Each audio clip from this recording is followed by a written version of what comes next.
Studenti li għamlu r-risit tal-eżamijiet tas-SEC u attendew il-klassijiet ta' reviżjoni tal-Gvern matul is-sajf kisbu marki aħjar minn dawk li mattendewx.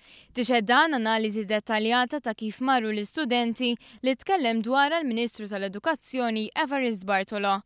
Din l-inizjattiva jittieħdet mill-Ministeru tal-Edukazzjoni u lezzjonijiet ingħataw fis-suġġetti tal-Malti, tal-Ingliż, tal-Matematika u tal-Fiżika. F'Mejju li għadda dawk li fis-sajf ma attendewx għal klassijiet ta' reviżjoni kisbu marki aħjar minn dawk li attendew, iżda fir-risits ta' Settembru il-folja nqalbet. Dawk li attendew għal klassijiet ta' reviżjoni issuperaw lil dawk li naqsu milli jattendu dawn il-lezzjonijiet.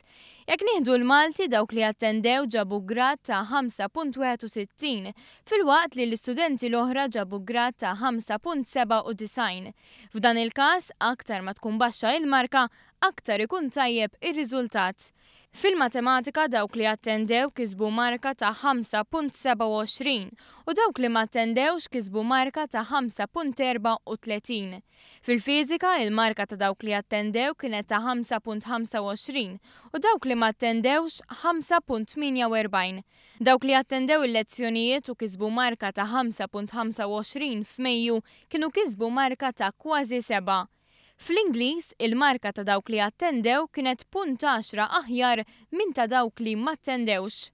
Għal-klassijiet ta' reviżjoni kienu applikaw 711 student, bil-Malti kun l-iżjed suġġett li kellu attendenza. Dawn il-klassijiet kienu wkoll parti mill-programm ta' Garanzija għaż-żgħażagħ fejn kienu investiti fondi Ewropej. Għal dan esprima sodisfazzjon is-Segretarju Parlamentari Ian Borch. Waqt illi kien hemm fil-passat ma jemminx illi kellna nintroduċu l-garanzija għaż-żgħażagħ, kif qal il-Ministru tal-Edukazzjoni, ir-riżultati qed iħallu il-frott. Fondi Ewropej qegħdin jgħinu sabiex il-Gvern jimplementa din l-inizjattiva li fl-aħħar mill-aħħar qed tilħaq lan tagħha, jiġifieri li aktar studenti, aktar żgħażagħ ikomplu fl-istudji u fit-taħriġ tagħhom